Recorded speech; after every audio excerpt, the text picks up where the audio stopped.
Hi, guys. Today we're going to be listening to Lesson 2, The Riverbank, Part 2. The vocabulary words that you'll hear in today's read aloud are arranged. Arranged means ordered or organized specifically. Number 2 is dejected.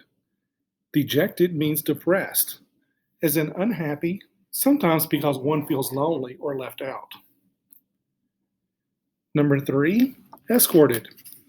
Escorted means you're led or accompanied. Number 4 is seized. Seized means you're grabbed or took hold of suddenly. And number 5 is stability. It's the condition of being firm or not likely to move or change. Mole and Rat's picnic.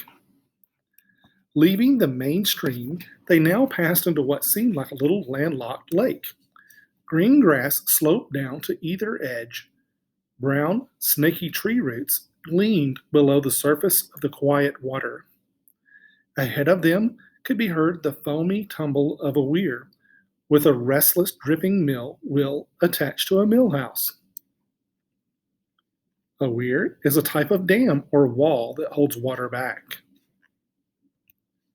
A mill is a building that contains machinery for grinding wheat into flour. Mills in the 1900s were powered by a water wheel next to the building that turned the machinery. The scene was so beautiful that the mole could only hold up both forepaws and gasp, "Oh my!" The rat brought the boat alongside the bank and tied it up. Then he helped the still awkward mole safely ashore and swung out the luncheon basket. The mole asked to be allowed to unpack it all by himself. The rat was very pleased to indulge him. Mole excitedly shook off the tablecloth and spread it. Then, one by one, he took out the mysterious packets and carefully arranged them, still gasping, "Oh my! Oh my!"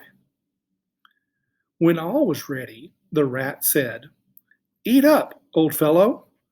And the mole, who had started his spring cleaning at a very early hour and had not eaten since then, eagerly set to work. "What are you looking at?" said the rat presently. When the edge of their hunger was somewhat dulled, and the mole's eyes were able to wander off the tablecloth. "I am looking," said the mole, "at a streak of bubbles that I see traveling along the surface of the water." "Bubbles? Oh," said the rat cheerily. A broad, glistening muzzle showed itself above the edge of the bank, and the otter hauled himself out and shook the water from his coat. "Greedy beggars," he observed. "Why didn't you invite me, Ratty?" "This was a spontaneous affair," explained the rat. "By the way, meet my friend, Mr. Mole." "Proud, I'm sure," said the otter, and the two animals were friends forthwith. "Such a rumpus everywhere," continued the otter. "The entire world seems to be out on the river today. I came up this backwater to try to get a moment's peace, and then stumbled upon you fellows." Otter and Badger. At that moment, there was a rustling sound behind them. It seemed to come from a hedge wherein last year's leaves still clung. Seconds later, a stripy head with high shoulders peered out from within. "Come on, old Badger!" shouted the rat. The badger trotted forward and then grunted, Company," and turned his back and disappeared from view. "That's just the sort of fellow he is," observed the disappointed rat. "Simply hates society. Now, we shan't see any more of him today.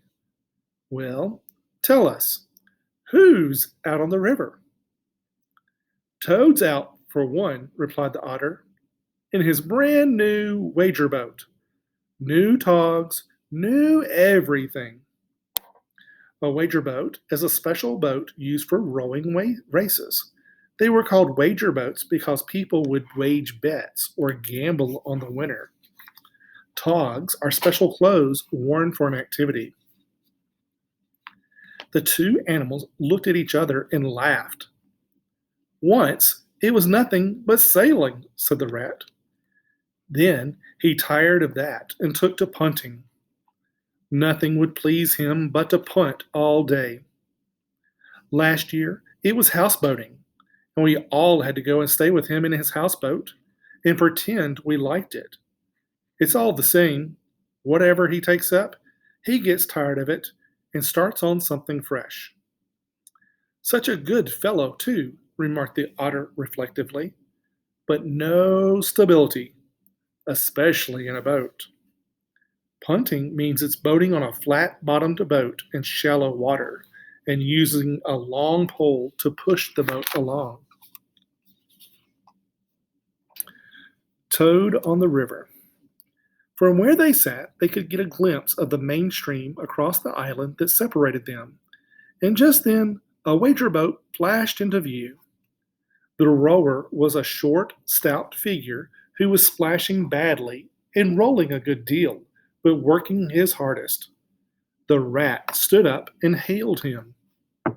However, Toad, for it was he, shook his head and concentrated on the task at hand.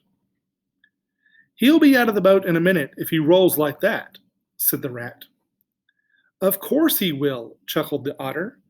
"Did I ever tell you that good story about Toad and the lock keeper?" Here's a lock. It's a canal lock. In a canal, which is a man made waterway, a lock is an area blocked off at each end by gates. The gates are opened or closed to allow water to fill or drain from the lock so the boats can safely move. A lock keeper is in charge of the gates. The story happened this way, Otter continued. Toad, at that moment, a mayfly swerved unsteadily on the gentle spring breeze toward Otter. There was a swirl of water and a clop, and the mayfly was visible no more. Neither was the otter. The mole looked down. The voice was still in his ears, but the grass whereon he had sprawled was clearly vacant. Not an otter to be seen. But again, there was a streak of bubbles on the surface of the river. The rat hummed a tune, and the mole remembered that it was considered rude to make any sort of comment about the sudden disappearance of one's friends. "Well, well," said the rat, "I suppose we ought to be moving. I wonder which one of us should pack the luncheon basket." He did not sound overly eager to do it himself. "Oh, please, let me," said the mole. So, of course, the rat let him. The afternoon sun was getting low as the rat sculled gently homewards. The mole was very full of lunch and self satisfaction, and already quite at home in the boat, or so he thought. He was, however, getting a bit restless, and presently he said, "Ratty, please, I want to row now." The rat shook his head with a smile. "Not yet, my young friend," he said. "Wait till you've had a few lessons." The mole was quiet for a minute or two, but he began to feel more and more jealous of Rat.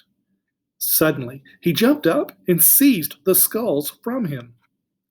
Rat, who had been gazing out over the water, was taken by surprise. He fell backwards off his seat. The triumphant mole took his place and grabbed the sculls with much confidence. "Stop it, you silly!" cried the rat from the bottom of the boat. "You'll have us over." There's a picture of the mayfly. Mayflies are insects similar to dragonflies. They live near water. They only live for a few hours to just a few days. Not a very long lifespan.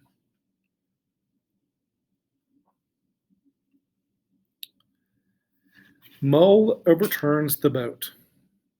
The mole flung his sculls back with a flourish and made a great dig at the water. He missed the surface altogether. His legs flew up above his head, and he found himself lying on top of the rat. Greatly alarmed, he made a grab at the side of the boat, and the next moment, sploosh! Over went the boat, and Mole found himself struggling in the river. Oh my, how cold the water was! And oh, how very wet it felt! How it sang in his ears as he went down, down, down! How bright and welcome the sun looked as he rose to the surface, coughing and spluttering! How black was his despair when he felt himself sinking again! Then a firm paw gripped him by the back of his neck. It was the rat, and he was laughing. The rat got hold of a skull and shoved it under the mole's arm. Then he did the same by the other side of him, and swimming behind, propelled the helpless animal to shore. When the rat had rubbed him down and wrung some of the wet out of him, he said, "Now, then, old fellow, trot up and down till you're warm and dry again, while I dive for the luncheon basket." So the dismal mole, wet without and ashamed within, trotted about till he was fairly dry, while the rat plunged into the water again. He recovered the boat, fetched his floating property, and finally dived successfully for the luncheon basket. When all was ready to begin again, the mole, limp and dejected, took his seat in the stern of the boat. And as they set off, he said in a low voice, "Ratty, my generous friend, I'm very sorry indeed for my foolish behavior. My heart quite fails me when I think how I might have lost that beautiful luncheon basket. I have been a fool. Will you ever forgive me?" "That's all right, bless you," responded the rat cheerily. "What's a little wet to a water rat? I'm more in the water than out of it most days. Don't you think any more about it? And look here, I really think you had better come and stop with me for a little time. My home is very plain and rough, but I am sure I can make you comfortable, and I'll teach you to row and to swim." The mole was so touched by his kindness that he had to brush away a tear. But the rat kindly looked in another direction, and before long the mole's spirits revived again. At Rat's home before the hearth. When they got home, the rat made a bright fire in the parlor. He planted the mole in an armchair in front of it. He fetched down a dressing gown and slippers for him, and told him river stories till supper time. Supper was most cheerful meal. Shortly afterwards, a sleepy mole had to be escorted upstairs by his host to the best bedroom.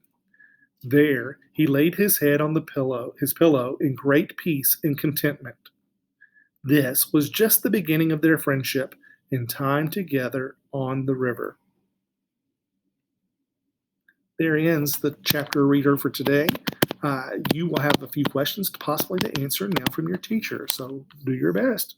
We'll see you again soon.